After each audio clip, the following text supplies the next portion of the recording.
lagi Christmas. Ya, jadi itu buat saya excited ya, menantikan Natal gitu. Walaupun Natal tahun lalu masih virtual, mungkin tahun ini masih virtual, tapi setidaknya ada nuansa-nuansanya yang dibuat. Hari ini kita akan mendengarkan firman Tuhan, tapi sebelumnya saya mengajak kita dulu untuk bersatu dalam doa. Yuk kita berdoa. Terima kasih Bapak untuk pagi hari ini. Bersyukur sekali Engkau memberkati kami sampai hari ini dengan luar biasa. Untuk masa pandemi yang tidak mudah, akhirnya Tuhan kami sudah terbiasa dengan kondisi kami di luar sana. Tapi tetap Tuhan kami ingin sekali menjadi orang yang bijaksana untuk berdoa, bahkan untuk mematuhi setiap prokes yang ada. Tuhan, terima kasih untuk semua saudari yang dari tadi sudah melayani, bahkan akan ada lagi yang akan melayani nanti ke belakang ini, ke depan. Berdoa Tuhan supaya semuanya adalah untuk kemuliaan nama Engkau. Bahkan sebentar lagi firman akan diberikan. Biarlah Tuhan Engkau memakai saya sebagai hamba Engkau yang akan menyampaikan. Apapun yang saya sampaikan Tuhan, biarlah itu semua adalah kebenaran dari firman Engkau. Biarkan Roh Kudus-Mu yang akan terus membantu kami sehingga kami mengerti dan belajar untuk selalu melakukan. Dan semuanya Tuhan untuk kemuliaan nama Engkau saja.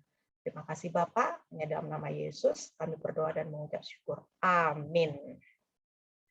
Oke, thank you ya untuk semua tadi, Nita, juga Mega yang sudah melayani kita di awal. Nah, hari ini saya mau share screen dulu ya. Oke, berharap sudah kelihatan ya. Saya pun sedikit tidak begitu paham dengan ini. Ini semua adalah pekerjaan asisten saya. Asisten saya kalian tahu adalah anak saya. Anak saya yang SMP lagi doyan-doyannya main komputer ya. Oke, tema kita di bulan ini belum berakhir ya. Nah, tertulis di Mazmur 119 ayat 105 dia bilang, "Firman-Mu itu pelita bagi kakiku dan terang bagi jalanku." Nah, ini udah banyak kita dilengkapi selama sebulan ini. Dan setiap pengkhotbah itu bicara tentang Mazmur 119. Bahkan mereka itu mengupas ya, banyak sekali mazmur dan itu luar biasa, sangat menolong kita. Ini adalah mazmur yang dituliskan kebanyakan oleh Daud dan akhirnya kita sendiri bisa membaca hari ini dan itu sangat-sangat menolong kita. Bagaimana kita bisa connect sama Tuhan dengan cara Daud connect sama Tuhan. Jadi saya berharap dengan kita juga saat teduh, sebagian besar kita di sini saat teduh dari Mazmur, 1 bulan ini kita mendengarkan khotbah dari Mazmur, wah itu sudah apa ya namanya ya, udah full ya. Udah berkepenuhan istilahnya begitu. Dan saya berharap kita semua semangat dan makin semangat lagi sama Tuhan. Amin. Nah hari ini firman Tuhan dari firman-Mu itu pelita bagi kakiku dan terang bagi jalanku ini juga sebuah lagu ya. Anak saya yang special need itu setiap dibukakan ayat ini dia selalu nyanyi dulu. Firman-Mu pelita, dia nyanyi dulu. Dia oh iya ya Cici Nani. Nah, itu satu hal yang sangat luar biasa menurut saya. Dan ini sampai dibuatin lagu loh sama orang gitu, karena begitu sangat bangganya kita mengatakan bahwa firman Tuhan itu pelita bagi kaki kita dan terang bagi jalan kita. Pertanyaannya adalah, apakah kita masih menggunakan firman sebagai cermin kita atau tidak? Begitu. Nah, dalam setiap keputusan kita, dari setiap sikap kita, tindakan kita yang kadang-kadang belum tentu juga yang men-trigger kita itu adalah suatu hal yang enak buat kita, belum tentu juga gitu. Tapi sikap kita seperti apa? Nah, inilah akan membuktikan apakah kamu membuat itu firman itu sebagai pelita bagi kakimu dan terang bagi jalanmu, karena ketika kamu lakukan itu, kita tidak melihat sekarang ya, tapi kita melihat bukan nanti di penghakiman aja, bukan itu, tapi ke depan itu bisa 1 hari kemudian, 2 hari kemudian, seminggu kemudian, sebulan kemudian, kita tidak tahu. Tapi apapun hasilnya adalah upahnya adalah sesuatu hal yang kita lakukan hari ini terletak dari apa yang akan kita hasilkan nanti. Oke? Nah, hari ini saya mau share 2 hal yang mungkin sangat biasa aja, tapi saya hari ini mau mengingatkan kita semuanya. Amin. Nah, yang pertama, waduh, kayak apa nih? Bentar ya, kok nggak bisa ini. Oke. Kerendahan hati. Jelas nggak ya? Nit, jelas nggak ini aku punya slide? Jelas, Kak. Oke, thank you. Pertama saya bicara tentang kerendahan hati. Nah, semua orang kita udah tahu, wah, saya sih orangnya rendah hati ya, saya orangnya humble segala macam. Tapi saya berharap pelajaran hari ini bisa menguatkan kamu lagi bagi orang yang sudah rendah hati, untuk lebih kuat lagi ke depan untuk mempertahankan, maksud saya, mempertahankan kerendahan hati kalian. Oke? Nah, apa itu kerendahan hati? Ya, kerendahan hati ini bukan bicara tentang sesuatu yang akan kerjakan nanti suatu hari, bukan ya. Bukan seperti itu. Nantilah, bukan seperti itu. Tapi kerendahan hati ya sekarang ini. Karena setiap hari kita akan menghadapi banyak hal dalam hidup kita dan butuh untuk kita mengatakan now, sekarang, bukan suatu hari. Dan kerendahan hati itu adalah ratu dari semua attitude kita, ya. Bagaimana kamu menghadapi hari-hari kamu itu tergantung bagaimana kamu menghadapinya dengan segala kerendahan. Maka dikatakan it is the queen of all attitudes, ya. Bagaimana sikap-sikap hati kita, tingkah laku kita itu tergantung kepada bagaimana kerendahan hati kamu menjalaninya. Dan kerendahan hati itu adalah jiwa dari seorang murid Yesus, ya. Kita harus ingat kita murid Yesus di sini, be humble katanya, ya kan? Harus merendahkan hati. Untuk apa? Untuk bisa menghadapi. Kadang-kadang kita bicara, ingat nggak kita sering bilang, kalau kita mau menyampaikan sesuatu, bahkan kita pakai lagi kata vulnerable, ya kan? Vulnerable ya, gitu. Itu nggak mudah loh. Tetapi dikatakan kerendahan hati ini adalah jiwa seorang murid Yesus, ya. Jadi jangan lupa kita bahwa kerendahan hati itu harusnya adalah orang bisa lihat kita, beda ya dia, gitu. Murid Yesus mah harus begitu. Nah, jadi itu yang harus kita miliki dalam hidup kita setiap harinya, ya. Kemudian di 1 Petrus dikatakan di sini, saya baca aja ya supaya saya nggak dikatakan di ayat 1. Aku menasihati para penatua di antara kamu. Aku sebagai teman penatua dan saksi penderita Kristus yang juga akan mendapat bagian dalam kemuliaan yang akan dinyatakan kelak. Apa yang Petrus lakukan? Ini salah satu contoh, saya kasih tentang kerendahan hati ya. Petrus ini rasul, dan dia adalah salah satu rasul yang sangat disayangi Tuhan Yesus pada waktu Yesus ada di dunia. Dan Petrus dikatakan, kau adalah batu karang, di atas batu ini aku akan mendirikan jemaatku. Melalui Petruslah jemaat Tuhan dimulai di Yerusalem. Kalau bicara tentang famous, wah Petrus itu luar biasa ya. Bicara tentang Tuhan juga sudah memberikan dia begitu banyak hal untuk membantu sebanyak mungkin untuk menjadi seorang murid Yesus. Jadi boleh dikatakan very luar biasa lah gitulah pokoknya. Tapi apa sikap dia terhadap penatua? Dikatakan dia mengatakan teman. Jadi katakan Petrus itu bicara bukan seperti orang yang superior, yang lebih utama dari semua. Wah, saya loh sejak Yesus ada, saya sudah ada. Enggak seperti itu. Orang yang rendah hati, yang memiliki kerendahan hati, semua itu dianggap adalah teman. Ya, walaupun mungkin secara posisi di dalam gereja ya dia seorang yang luar biasa, tapi dia tidak pernah menggunakan posisi itu untuk membuat orang merasa, wah kita harus respect dia. Enggak seperti itu. Jadi seorang yang rendah hati adalah seorang yang mau menganggap semua orang itu sama aja. Tidak ada yang lebih utama. Kemudian dikatakan di ayat 2-3, gembalakanlah kawanan domba Allah yang ada padamu. Jangan dengan paksa, tetapi dengan sukarela, sesuai dengan kehendak Allah. Dan jangan karena mau mencari keuntungan, tetapi pengabdian diri. Janganlah kamu berbuat seolah-olah kamu mau memerintah atas mereka yang dipercayakan kepadamu. Tetapi hendaklah kamu menjadi teladan bagi kawanan domba. Kerendahan hati yang disebut dengan kerendahan hati adalah orang-orang yang kamu menyebut dirimu seorang pemimpin. Baik kamu pemimpin di dalam pelayananmu, pemimpin di dalam pekerjaanmu. Aku nggak tahu seperti apa posisi kamu di dalam pekerjaanmu. Aku yang pasti tahu posisi kamu dalam pelayanan mungkin kamu seorang pemimpin. Tapi dikatakan jangan kamu seperti bos. Seorang yang rendah hati itu dikatakan, orang yang punya kerendahan hati, dia akan menjadi bahkan berlomba untuk menjadi teladan. Bukan berlomba untuk memerintah, bukan berlomba seolah-olah kamu punya hak terhadap orang yang dipercayakan karyawan bawahanmu, atau murid-murid Yesus yang kamu bimbing. Bukan itu orang yang rendah hati. Orang yang rendah hati dikatakan sukarela. Bahkan dikatakan pengabdian, wah itu luar biasa. Jadi kalau kita melayani itu, ini pengabdian, wah saya jempol deh buat kamu, ya. Ini pengabdian. Kenapa? Kamu itu bukan dibayar loh di sini, tapi kamu mau loh membimbing orang-orang ada di gereja. Bahkan kamu juga bukan full time di sini, kamu kerja gitu loh. Tapi kamu masih mau mengambil tanggung jawab untuk menginjili teman-temanmu, untuk membantu teman-temanmu untuk Bible study. Buat saya itu luar biasa. Dan saya bangga gitu. Nah, hati seorang yang rendah hati itu seperti itu.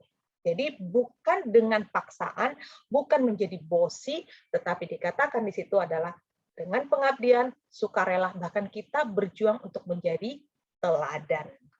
Itu ciri-ciri orang yang rendah hati. Kemudian apalagi yang mempunyai kerendahan hati? Di ayat 4 dikatakan, maka kamu apabila gembala agung datang, kamu akan menerima mahkota kemuliaan yang tidak dapat layu. Harusnya motivasi kita apa? Surga. Upahku nanti di surga. Jadi ketika orang-orang yang kita bantu, misalnya di kerjaan, kita coba bantu teman-teman kerja kita untuk supaya gimana kerjaan lebih baik, mungkin kamu berbentuk tim atau berbentuk leadership, aku tidak tahu. Atau mungkin kita di dalam jemaat, kamu membimbing orang. Kadang-kadang orang nggak thank you ya nggak bilang thank you seperti kemarin beberapa PDA kemarin yang lucu banget waktu PDA dengan Depok, dia bilang, wow, dari Surabaya enak banget ya, dapat makan siang, dapat OVO gitu. Terus mereka bilang, wah, kami cuma dapat jus, dia bilang itu. Wah, saya sempat gini, wah, hebat juga ya mereka dikasih jus. Saya bilang, just thank you. Maksudnya just thank you. Jadi kadang-kadang orang juga nggak mau bilang thank you sama kita, atau mungkin nggak menghargai kita. It's okay. Kamu kembali aja kayak 2-3 tadi ya. Pengabdian, sukarela ya, itu adalah bukti kerendahan hatimu. Dan ingat upahmu besar di surga. Hari ini orang-orang yang setiap minggu melayani tidak ada bayaran sama sekali. Jadi saya mau mengatakan upahmu besar di surga ya. Itu. Jadi luar biasa. Jadi ingat aja, motivasi kita adalah surga. Nah, selanjutnya adalah dikatakan di ayat 5-6. Dengan demikian jugalah kamu, hai orang-orang muda, tunduklah kepada orang-orang yang tua, dan kamu semua rendahkanlah dirimu seorang terhadap yang lain. Sebab Allah menentang orang-orang congkak, tetapi mengasihi orang-orang yang rendah hati. Karena itu, rendahkanlah dirimu di bawah tangan Tuhan yang kuat, supaya kamu ditinggikan pada waktunya. Jadi, 2 ayat itu mengatakan bahwa Tuhan sangat menentang orang-orang congkak, orang-orang sombong, tetapi mengasihi orang yang rendah hati.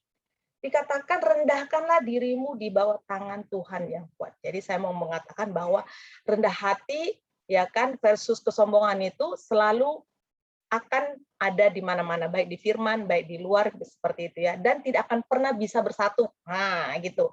Jadi kerendahan hati dan kesombongan itu seperti minyak dan air. Nah, itu seperti minyak dan air yang tidak akan pernah bisa bersatu, dan dia akan tetap menjadi versus. Ya, jadi ingat, kita mau pilih mana hari ini? Kita mau mempertahankan kerendahan hatian kita atau kita mempertahankan kesombongan kita? Pilih. Saya rasa tidak ada ya yang sombong di sini sehingga tidak perlu dipertahankan. Ya, saya percaya kita semua di sini adalah orang-orang yang rendah hati. Jadi saya mau bilang pertahankan ya. Aduh Kak, aku lupa orang yang rendah hati itu seperti apa Kak? Baca ayat 1 sampai ayat 4. Nah, itu orang-orang yang rendah hati ya. Nah, seperti itu. Nah, dikatakan di ayat 7 adalah dikatakan serahkan segala kekhawatiranmu kepadanya sebab ia yang memelihara kamu. Ya, kerendahan hati itu adalah maksudnya adalah apa? Percayakan sepenuhnya hidup kita kepada Tuhan. Orang bisa khawatir nggak? Bisa. Ya, saya juga ada khawatir gitu. Tapi ketika saya khawatir, apa yang saya lakukan? Saya mau bilang sama Tuhan, Tuhan, Engkau paling tahu kekhawatiranku, dan aku mau serahkan ke kamu. Seperti itukah sikap kita? Atau kita bilang, Tuhan, aku mau percayakan kekhawatiranku ini kepadamu, tapi kita berharap hari ini juga Tuhan akan jawab. Itu namanya bukan orang yang percaya. Percaya itu artinya adalah berarti kamu percaya Tuhan bekerja. Sekarang, besok nggak tahu. Pokoknya kamu percaya aja. Jadi orang yang rendah hati ciri-cirinya juga adalah orang percayakan segala sepenuhnya hidup dia kepada Tuhan. Amin. Nah, di ayat 8 dikatakan, sadarlah dan berjaga-jagalah, lawanmu si iblis berjalan keliling sama seperti singa yang mengaum-ngaum dan mencari orang yang dapat ditelannya. lion never sleep.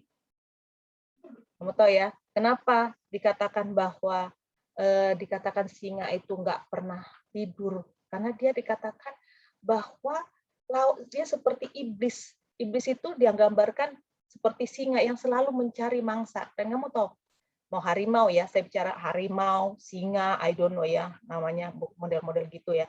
Dia itu tidak pernah mencari apa tuh namanya mangsa di antara kerumunan yang begitu dekat, dia nggak mau.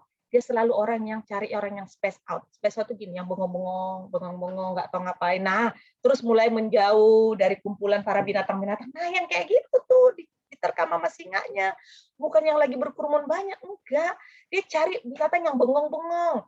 Binatang yang berusaha untuk sibuk dia makan dan makan rumput padahal teman-temannya udah pergi gitu. Nah, yang gitu tuh jadi santapannya. Nah, kita jangan jauh-jauh dari kerumunan murid Yesus ya.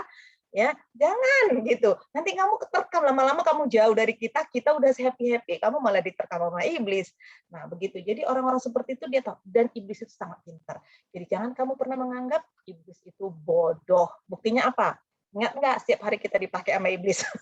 Ya kan? Setiap hari ya, jadi yang kita buat kita kesal, buat kita khawatir, yang buat kita apapun dia, dan dia selalu menang, ya kan? Makanya Tuhan mengatakan manusia itu pendosa. Makanya kita butuh Tuhan hari ini. Ingat ya, firman-Mu pelita bagi kakiku dan terang bagi jalanku. Pakai firman Tuhan, ya. Nah, dia bilang adalah kamu tidak akan pernah berhasil dengan Tuhan, atau kamu tidak akan pernah sukses bersama Tuhan tanpa kamu rendah hati. Tanpa kamu memiliki kerendahan hati, kamu tidak akan pernah berhasil di dalam Tuhan. Kenapa? Di dalam Tuhan itu tadi apa? Soul daripada seorang murid. Ya kan? Itu kerendahan hatian. Jadi ketika kamu berhadapan dengan orang, ketika kamu berhadapan dengan orang di gereja, orang di kerjaan, di rumah, itu semua butuh kerendahan hatian. Kenapa? Karena kamu ingat Tuhan. Jadi ketika kamu ingat Tuhan, kamu akan sukses. Ya kan? Karena kamu tahu kamu adalah seorang saudari yang mau merendahkan hati. Amin. Selanjutnya adalah, tadi kan kerendahan hati versus kesombongan. Sekarang kita mau bicara tentang kesombongan. Yang itu yang tadi ya dipertahankan ya, yang di atas jangan dilepas ya. Apa itu kesombongan? Nah, pasti banyak orang, oh ini, tapi kita mau bahas dulu. Jadi katakan seorang yang sombong itu adalah merasa diri sudah cukup dan sangat independen. Independen itu sometimes bagus, sehingga kita tidak terlalu depend sama orang, tidak terlalu bergantung sama orang. Tapi yang bagus itu adalah interdependent. Interdependent itu adalah ada masa di mana kita tidak perlu membutuhkan orang karena mungkin kita masih bisa, tapi ada masa di mana kita harus butuh orang. Kadang-kadang bukan harus berat banget baru kita butuh orang. Sometimes kita mau share. Nah, kadang-kadang orang yang independen ini nggak mau share, padahal udah diubun-ubun tuh. Ya kan, masalah segala macam nggak mau share. Kenapa dikatakan? Dia bilang, aku bisa handle kok. Aku bisa handle lebih daripada orang lain. Saya lebih ngerti situasi saya daripada orang itu. Itu yang membuat kita nggak butuh orang. Padahal sebagai seorang murid, kita butuh. Jangankan murid ya, kita sebagai manusia aja makhluk sosial gitu. Tapi mungkin makhluk sosial yang dikatakan oleh dunia adalah ya simbiosis mutualisme ya, misalnya dalam hal ekonomi, dalam hal politik, dalam hal apapun. Tetapi dalam seorang murid Yesus adalah bagaimana kamu bisa share beban kamu, bukan hanya beban ya, sukacita kamu ya kepada murid-murid yang lain. Kamu membiarkan murid-murid yang lain itu tahu kondisi kamu. Ini sesuatu hal yang dikatakan adalah orang yang sangat sombong. Merasa lebih benar ya, self righteous kata orang sana ya. Self righteous-nya tinggi ya. Kadang-kadang kita merasa orang yang sombong itu gini, setidaknya gue lebih baik dari lo. Gitu ya. Gue kan lebih baik dari lo ya. Kalau prinsip saya dulu ya, saya selalu bilang, kamu jangan ganggu saya nggak ganggu kamu. Oke? Kita jangan ganggu-gangguan. Nah, itu kan orangnya mengarah jadi selfish. Tetapi kadang-kadang orang-orang yang self-righteous ini adalah orang yang menganggap diri lebih baik dari orang, dan akhirnya kita gampang sekali ngejudge orang. Gampang sekali kita menghakimi orang. Gampang sekali kita negatif sama orang. Kita dalam posisi ini enggak. Ya kan? Kita merasa kesalahan kita dikit, kesalahan orang itu banyak. Sister, mau kesalahan kamu 1, kesalahan 9 itu tetap salah. ya. Jadi bukan bicara banyak atau tidaknya ya ini ya. Ini bicara salah. Salah satu dengan salah 9 bodoh. Itu kita harus tahu. Jadi itu yang membuat kita jadi humble gitu loh. Jadi rendah hati gitu loh. Karena kita mengakui kita ada salah. Ya nggak apa-apa kamu bilang ya aku salah dalam hal ini. Tapi jangan jadi ketika kita salah satu kita jadi self righteous. Hati-hati di situ. Orang sombong seperti itu. Orang sombong itu merasa dirinya superior. Yang paling utama, baik pengetahuannya dia lebih pinter, pencapaiannya lebih luar biasa di kerjaan, posisi wena, penampilan lebih keren. Itu membuat orang-orang seperti itu menjadi apa? Nah, gue lebih, saya lebih, kamu ada, udahlah. Biasa orang-orang sombong begitu, ya kan? Kadang-kadang itu nggak keluar dari mulut, tapi dalam pikiran, hati-hati. Tuhan lebih tahu kamu daripada saya. Mungkin kamu tidak bicara ke saya mengenai, oh saya lebih pintar dari dia, Kak. Aku lebih pintar dari dia. Tetapi masalahnya adalah pikiran kamu seperti itu enggak. Karena Tuhan tahu apa yang kamu pikir. Lebih daripada siapa. Ya, itu.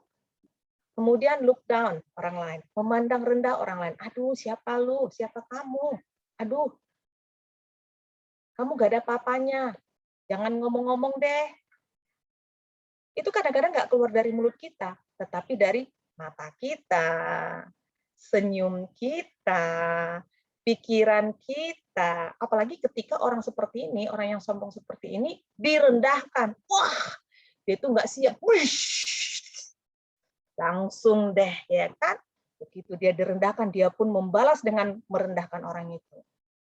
Dengan cara apa? Lirikan, pikiran terutama. Main terus pikiran. Ah, siapa kamu? Kalau saya dulu gitu, emang saya makan nasimu? Itu bukan dalam pikiran saya udah ngomong lagi.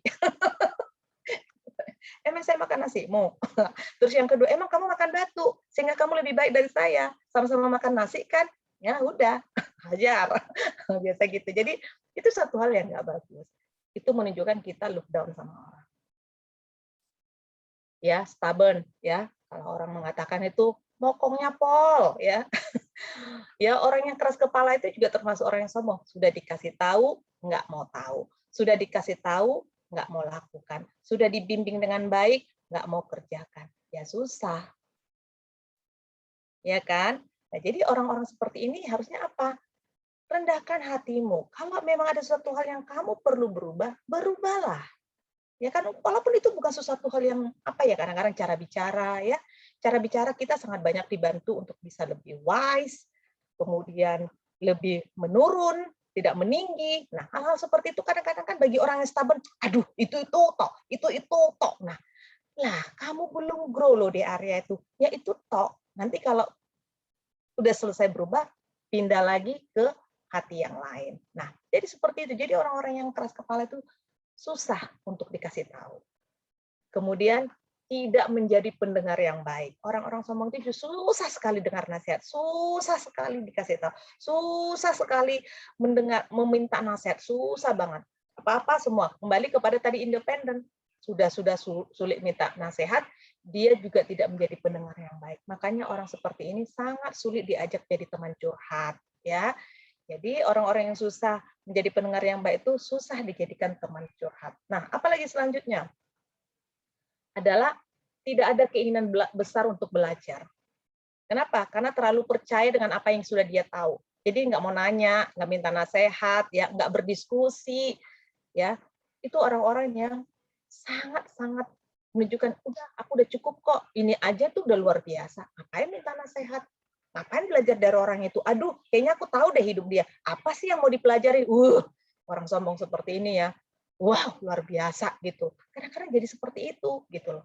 Jadi hati-hati juga. Kalau ada pikiran-pikiran kamu seperti itu nggak mau belajar, saya mau bilang sama kamu masuk kategori ini.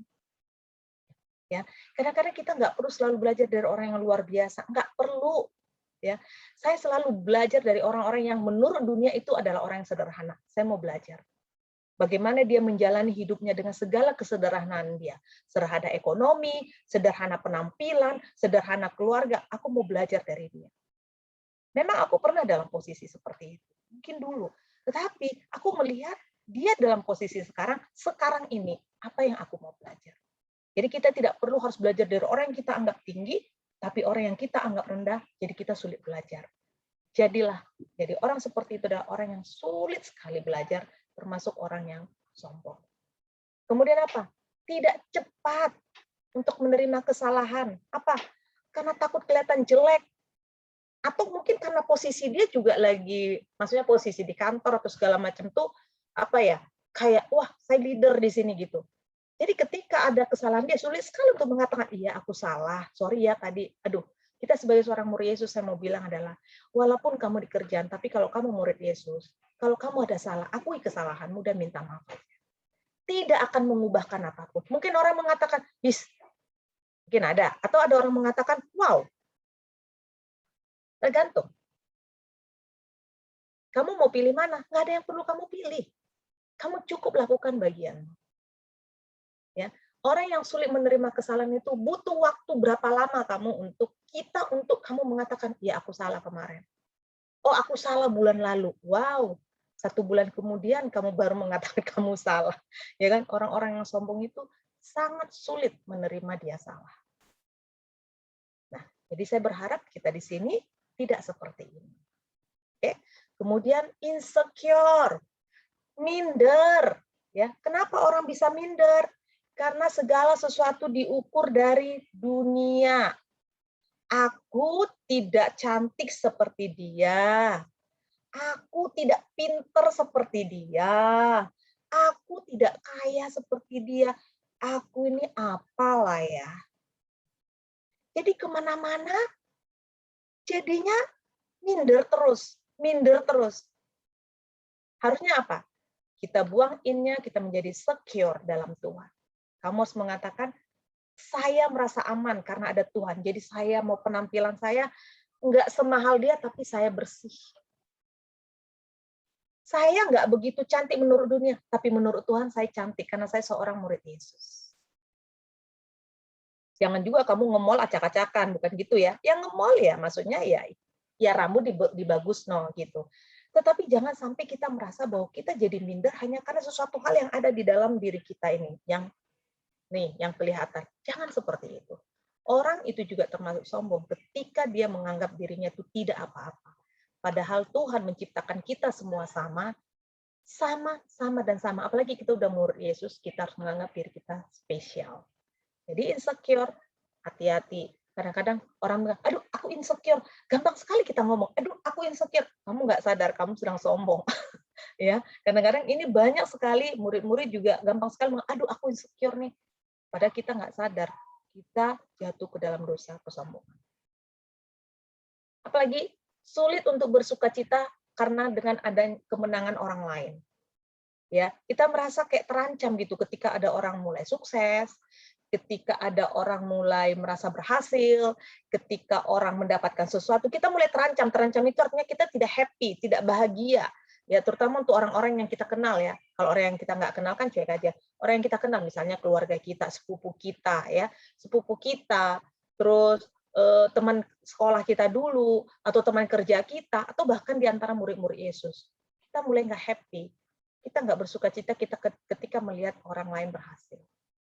Itu adalah kesombongan. Ya, dikatakan adalah kesombongan adalah dosa yang besar, ya kan? Jangan kamu menganggap itu sepele. Tadi kayak saya bilang adalah aku insecure loh. Misalnya, ya kayak gitu-gitu. Atau kita nggak mau minta nasihat, atau sulit kita menerima kesalahan kita. Terlalu lama kita untuk take time untuk akhirnya kita mengaku ya aku salah. Kita cek dari tadi ciri-ciri orang yang sombong tadi. Mana yang kita mulai anggap sepele? Malah kita menganggap ringan. Oke lah. Mana? Nanti kita di breakout room, kita belajar. Kita mengatakan mana yang kita mulai sepele dan akhirnya kita mulai merasa, ini udah nggak bener nih. Ya kan? Kalau kita mau mengatakan firman Tuhan, harusnya firman itu menjadi cerminan buat kita. Firman Tuhan itu harusnya menjadi standar buat kita. Oh, aku ini udah mulai nggak gini. Oh, berarti aku harus skip. Harus seperti itu. Ya. Katakan lagi adalah yang dikatakan di Amsal, takut akan Tuhan ialah membenci kejahatan. Aku benci kepada kesombongan, kecongkakan, tingkah laku jahat, dan mulut penuh tipu. Ini adalah perkataan si penulis Amsal.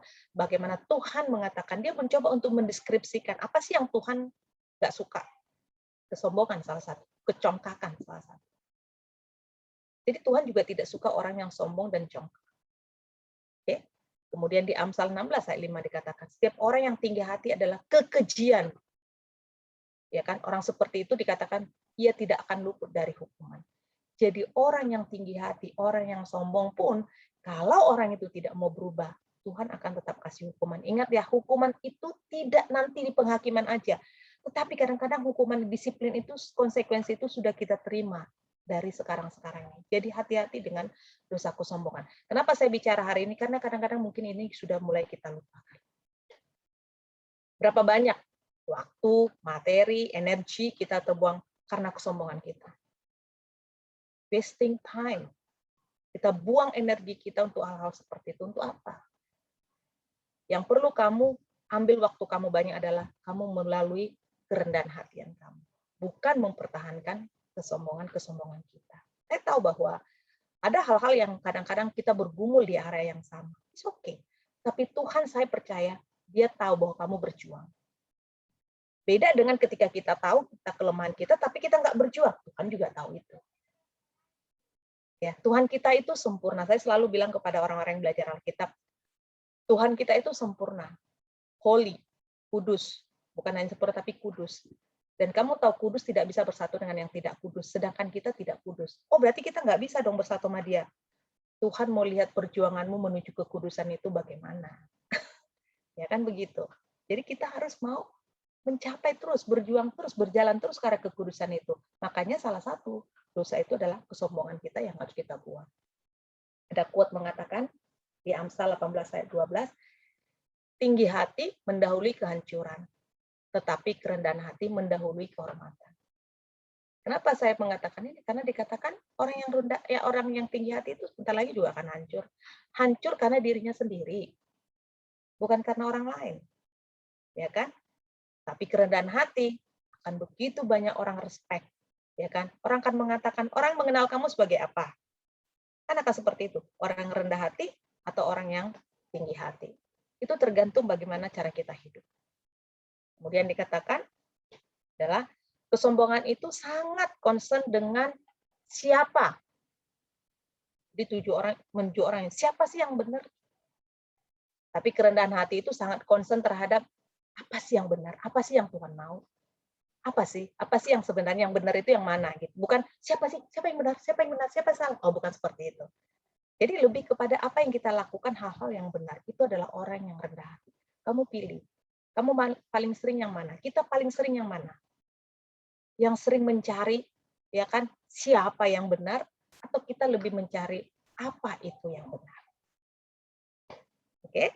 Nah, saya tutup dengan satu ayat. Katakan karena itu 1 Petrus 5 ayat 6. Karena itu rendahkanlah dirimu di bawah tangan Tuhan yang kuat, supaya kamu ditinggikannya pada waktunya. Ini ayat yang tadi saya buka, salah satu ayat di awal, saya tampilkan, karena tadi saya baca aja. Dikatakan bahwa rendahkan dirimu di bawah tangan Tuhan. Ketika kamu merendahkan dirimu di bawah tangan Tuhan, maka sikap yang akan keluar akan berbeda, akan bagus. Tapi ketika yang kamu tunjukkan adalah kecongkakan kamu atau kesombongan kamu, memang ada hasilnya, tapi beda juga ketika kamu merendahkan hati. Maka dikatakan apa? Orang yang rendah hati, sekali lagi, dia akan meninggikan pada waktunya. Pada waktunya kapan? Tuhan punya waktunya sendiri. Jadi saya berharap, sister, hari ini kita belajar, kalau kita mengatakan firman Tuhan adalah pelita bagi kakiku, dan katakan adalah pelita bagi kakiku dan terang bagi jalanku. Ambil, cerminkan itu firman Tuhan. Apa bagian-bagian yang tadi kita share, yang kita bicarakan tentang humility, pertahankan. Tapi kalau ada yang pride-nya kamu harus buang, kamu buang. Jangan anggap sepele, jangan anggap ringan hal-hal yang kamu harus bertumbuh. Ya, saya berharap firman Tuhan hari ini bisa menolong kita dan semuanya untuk kemuliaan Tuhan. Amin. Mari kita bersatu dalam doa. Tuhan, terima kasih untuk hari ini. Bersyukur sekali Tuhan. Baru saja Tuhan kami mendengarkan firman-Mu bagaimana Tuhan. Kami tetap membuat firman itu menjadi cermin. Ketika kami menganggap diri kami, tahu, oh kami belum rendah hati nih. Kami mau ambil itu menjadikan diri kami rendah hati. Ketika kami merasa, benar nggak sih?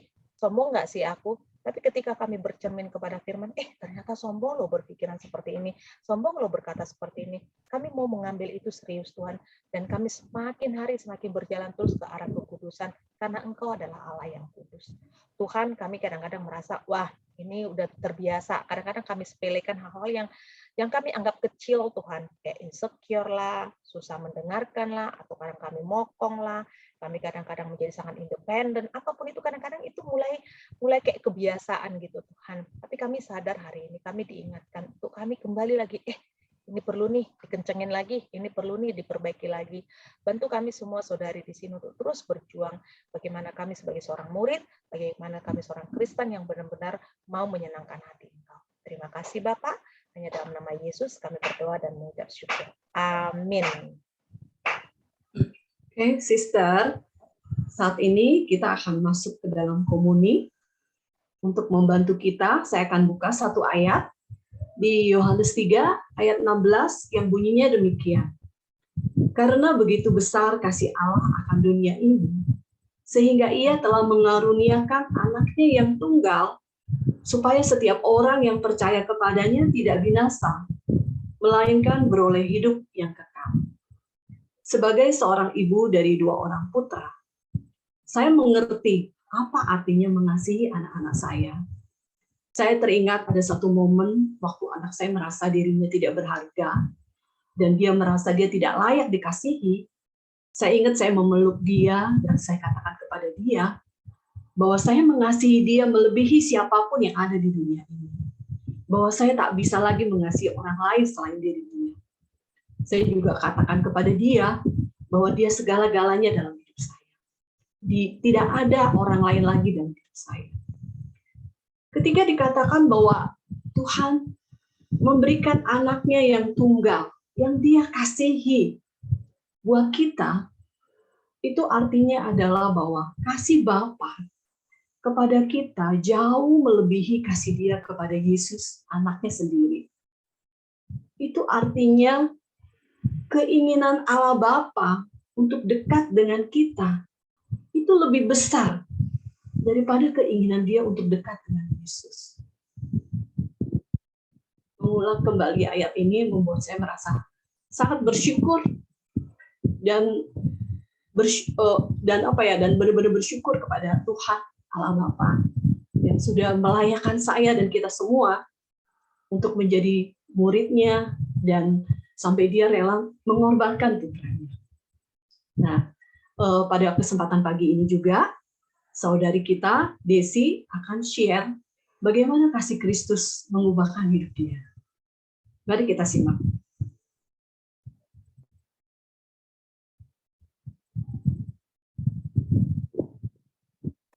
Shalom, Sister. Perkenalkan, nama saya Desi. Saya dari Ministry BW. Saya single mom dengan anak berusia 6,5 tahun bernama Helios. Mengenang hidup saya di masa lalu, rasanya seperti membuka kembali lembaran pahit dalam hidup saya. Sejak saya berusia 1,5 tahun, Papa meninggal di usia 30 tahun. Sehingga Mama harus berjuang membesarkan ketiga anaknya yang kala itu masih kecil-kecil. Lalu pada usia 7 tahun, meletus sebuah kerusuhan besar di Ambon akibat perang antar agama yang memakan banyak korban jiwa dan membuat kami kehilangan surat-surat penting. Mama terpaksa mengantarkan saya tinggal di sebuah panti asuhan berlokasi di Surabaya yang kebetulan dikelola oleh tetangga sebelah rumah. Meskipun ketika itu saya tidak menyadarinya, karena Mama pergi begitu saja tanpa memberitahu yang sebenarnya. Merasa cemas, ketakutan, dan bertanya-tanya keberadaan Mama. Meski ketika itu, kakak lelaki saya sempat menemani saya di panti selama beberapa tahun awal-awal di panti. Akhirnya, saya pun tinggal dan dibesarkan di panti sampai saya lulus SMK. Setelah lulus, saya sempat hidup berpindah-pindah kota.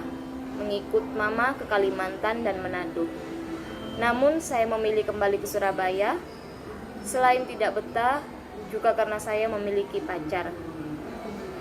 Melihat dirinya yang seorang pekerja keras, dekat dengan keluarga, sopan, dan pandai mengambil hati keluarga, dan tidak pernah sekalipun bermain tangan, saya pun bersedia menikahinya pada tahun 2012, meski tanpa surat-surat resmi. Pernikahan kami awalnya terlihat bahagia. Kami hidup mandiri berdua, sama-sama bekerja, dan tinggal jauh dari keluarga. Saya mengikuti agamanya, meskipun saya tetap memiliki kerinduan untuk dekat dengan Tuhan saya. Di tahun kedua pernikahan kami, saya mendapati diri saya hamil 5 bulan. Pada saat yang bersamaan, saya menemukan bahwa pasangan saya tidak setia dan selingkuh dengan wanita lain. Meskipun beliau meminta maaf dan saya memaafkannya, namun rasa sakit masih membekas. Ditambah setelah anak saya lahir, pasangan saya kembali melakukan hal yang sama. Beliau akhirnya memutuskan untuk bersama dengan wanita lain dan mengaku telah bosan hidup bersama. Pernikahan saya pun kandas, bersamaan dengan kepergian Mama pada tahun yang sama. Tidak bisa berpikir, sedih, kecewa, dan hancur berkeping-keping. Saya merasa hidup tidak adil dan menyalahkan Tuhan untuk semua yang terjadi di dalam hidup saya. Saya merasa hidup saya sungguh malang dan menyedihkan. Sendirian, tanpa arah tujuan dan tidak tahu harus kemana, saya memutuskan untuk kembali hidup di panti bersama anak saya, yang ketika itu masih berusia 1 tahun.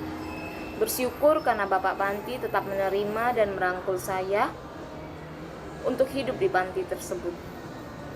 Sejak saat itu saya pun makan dan tinggal di panti. Meskipun demikian, kebencian, kepahitan, dan kemarahan menguasai hati saya setiap kali teringat dengan mantan pasangan saya. Walaupun saya berusaha melupakannya, namun setiap kali mendengar namanya atau teringat wajahnya, rasa benci kembali muncul. Awal 2021, saya mengikuti Taman Rohani di TikTok.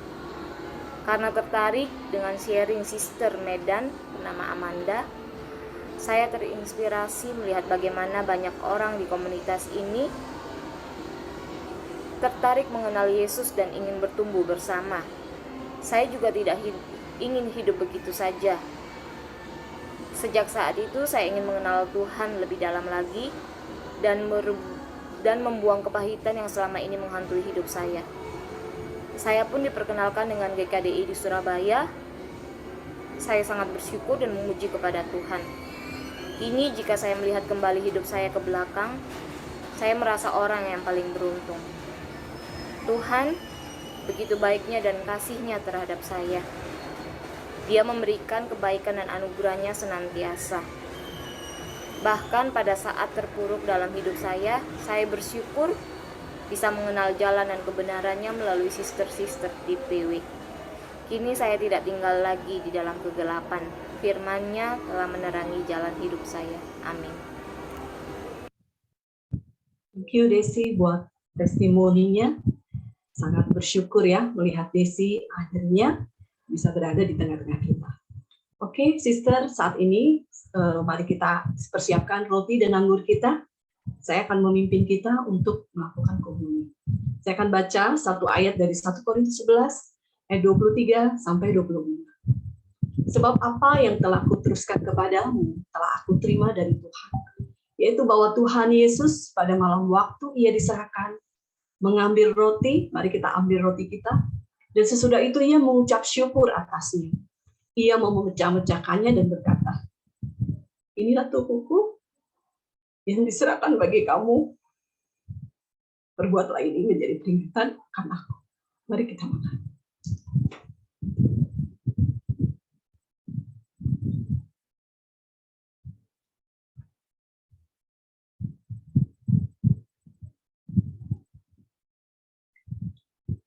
Mari kita ambil cawan kita. Demikian juga ia mengambil cawan sesudah makan, lalu berkata, Cawan ini adalah perjanjian baru yang dimeteraikan oleh darahku. Perbuatlah ini setiap kali kamu meminumnya, menjadi peringatan akan aku. Mari kita minum. Sebab setiap kali kamu makan roti ini dan minum cawan ini, kamu memberitakan kematian Tuhan sampai Ia datang. Amin. Oke, mari kita berdoa. Tuhan, terima kasih untuk anugerah Engkau, untuk kasih karunia Engkau, untuk pengorbanan Engkau, untuk cinta Engkau kepada kami. Kami adalah orang-orang yang tidak layak untuk dikasihi. Kami orang-orang yang tidak layak untuk dicintai, Tuhan. Tapi Engkau akan merelakan putra Engkau satu-satunya, Tuhan, bagi kami. Hanya supaya Engkau bisa dekat dengan kami. Hanya untuk membuktikan bahwa kami lebih berharga daripada Yesus, putra Engkau sendiri. Terima kasih Tuhan. Untuk semua itu, kami akan selalu ingat dan kenang Tuhan, pengorbanan Engkau buat kami. Di dalam nama-Mu, kami berdoa dan mengucap syukur. Amin. Oke, saat ini kita akan menyanyikan satu buah lagu dan dilanjut dengan pengumuman. Silakan.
Thank you buat Chaeyoung yang telah memimpin komuni kita dan sharing dari saudari kita Desi.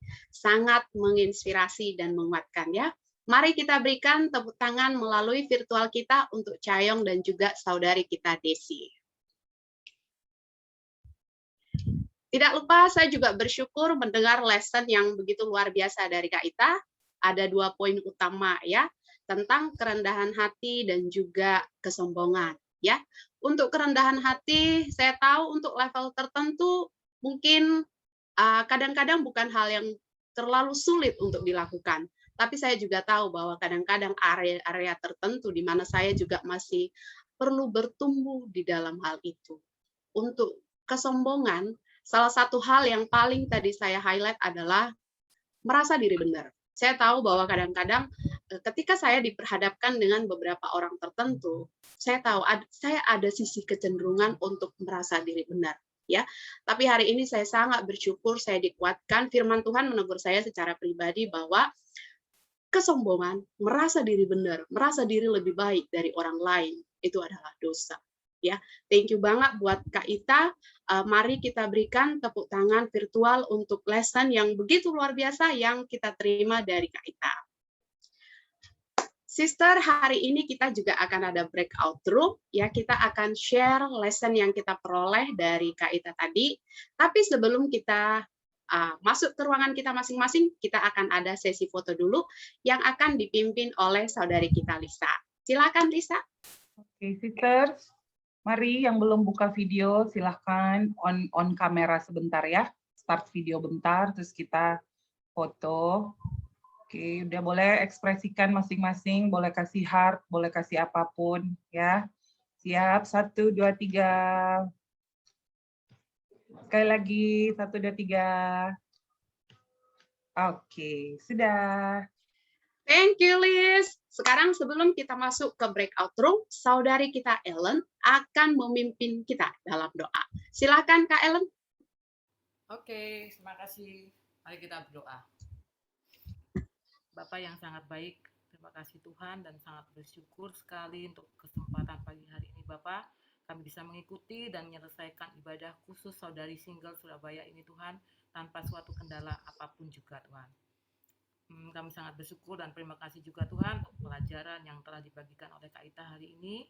Biarlah kami terus diperlengkapi dengan segala kebaikan Engkau Bapa, dengan memiliki kerendahan hati dalam setiap pertobatan yang kami terus mau berjuang dalam setiap kelemahan-kelemahan kami Bapa. Kami terus mau berubah dan bertumbuh di dalam Engkau Tuhan. Dan Engkau terus mengajari kami Tuhan dalam setiap langkah-langkah kami Bapa. Tuhan, ajarlah kami juga sebagai saudari di sini juga Tuhan untuk terus selalu berlomba-lomba untuk menjadi teladan Engkau Tuhan dimanapun kami berada, untuk tidak membiarkan kesombongan-kesombongan yang ada pada diri kami menguasai pikiran kami dan perilaku kami Tuhan. Biarlah kami terus mau mengejar hanya kekudusan Engkau saja Tuhan, sehingga kami bisa bersatu dan dekat dengan Engkau Tuhan melalui kekudusan yang kami kejar dalam kehidupan kami sehari-hari ini Bapak. Bapak, kami juga berdoa untuk keadaan bangsa dan negara kami ini Tuhan, dan sangat bersyukur Tuhan kalau saat ini kami melihat bahwa keadaan kami semakin membaik Tuhan, dan keadaan pun mulai terlihat mulai nampak normal kembali Tuhan. Itu semua berkat karena kasih dan karunia Engkau Tuhan, dan di mana kami juga terus mau menjaga setiap protokol kesehatan untuk setiap kali kita mau melakukan kegiatan kami sehari-hari Bapak. Kiranya Engkau terus mau pulihkan keadaan kami, sehingga kami pun kelak bisa melakukan ibadah secara offline Tuhan, sehingga kami bisa mengekspresikan perasaan kami dan sukacita kami Tuhan untuk kita bisa bertemu satu sama lain secara offline Tuhan. Tuhan, Engkau berkati para pemimpin-pemimpin bangsa kami Tuhan, mulai dari yang paling atas hingga yang paling bawah Tuhan, sehingga kami terus bersatu dan bekerja sama Tuhan untuk memberantas virus ini, sehingga kami terus saling menjaga, saling mau memberikan kekuatan satu sama lain Tuhan, sehingga semakin hari Tuhan negara ini semakin pulih dan semakin membaik lagi Tuhan. Terima kasih Tuhan untuk penyertaan-Mu.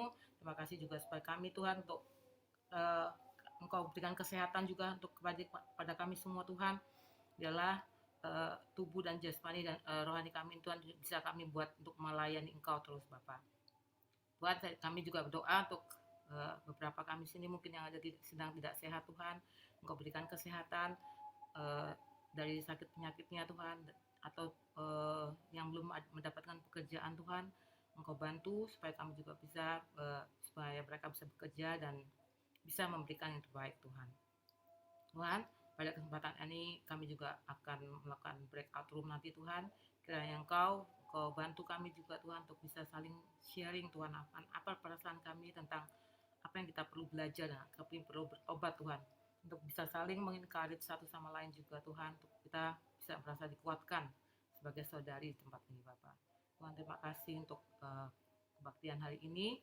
Terima kasih untuk saudari yang telah melayani dan memuliakan Engkau Tuhan hari ini Tuhan. Biarlah hanya Engkau saja yang terus kami muliakan Bapa. Dan doa yang jauh dari sempurna ini Bapa, hanya saya serahkan dalam tangan-Mu. Kami sudah berdoa dan mengucap syukur. Amin.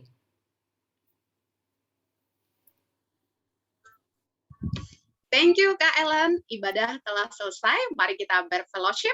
Happy Sunday semuanya dan sampai bertemu di breakout room. Tuhan Yesus memberkati. Semuanya. Ade.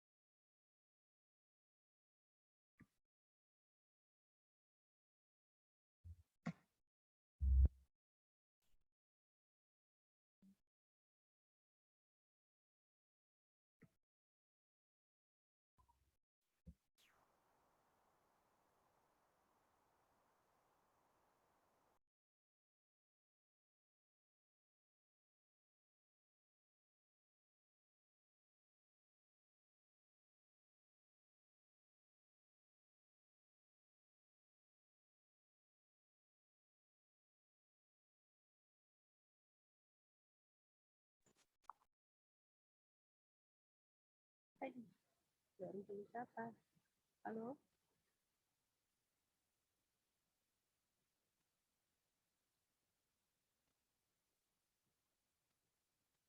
Lisa? Ya Kak, gimana Kak Dorna?